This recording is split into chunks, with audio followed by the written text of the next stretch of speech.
In the year 1950, Pope Pius XII, he said this. He said that Mary, after the completion of her earthly life, was assumed body and soul into the glory of heaven. Mary, after the completion of her earthly life, was assumed body and soul into the glory of heaven. No bodily corruption took place.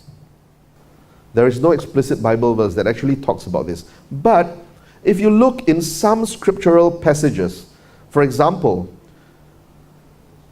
1 Corinthians chapter 15 verse 23, the Gospel of Matthew chapter 27 verses 52 to 53, these passages actually talk about a possibility of bodily assumption before the second coming of Christ. All right? In the Matthew passage that I've just quoted, it says, "And the graves were opened, and many bodies arose out of them." That was when Jesus rose from the dead.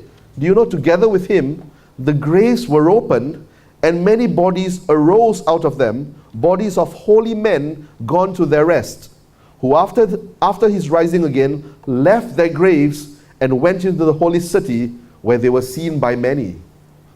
Do you know that Jesus didn't rise up on his own? There were others who rose up. And these were holy men, it says. And then they went into the city and showed themselves to people. Zombies. It is said that in the Council of Chalcedon, the Emperor Marcion wanted to own the body of Mary. And so in that council, he actually asked for the body of Mary to be given to him.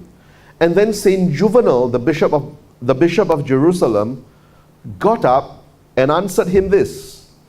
He said, "Mary died in the presence of all the apostles, but her tomb, when opened upon the request of Saint Thomas, was found empty.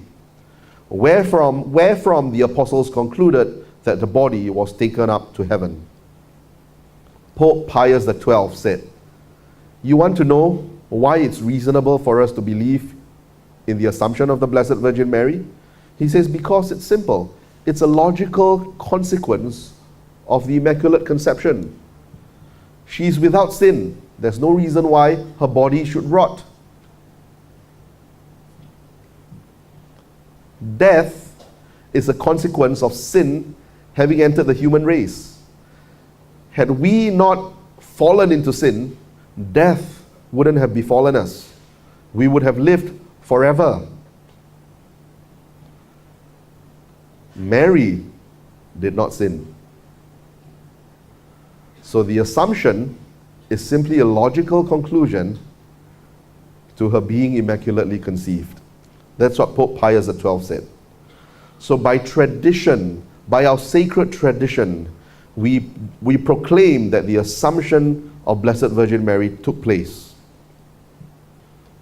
Now, if you look at all these Marian dogmas that we have, you will notice that all these dogmas, at the end of the day, are not so much about Mary herself, but rather that in saying something about Mary, these dogmas say something of Christ.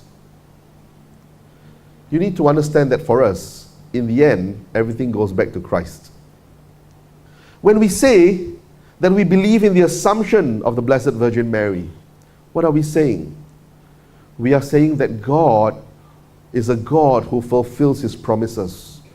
You know, the assumption of the Blessed Virgin Mary is about your future and my future. One day, we will be assumed. And in this hope, we can cling on to.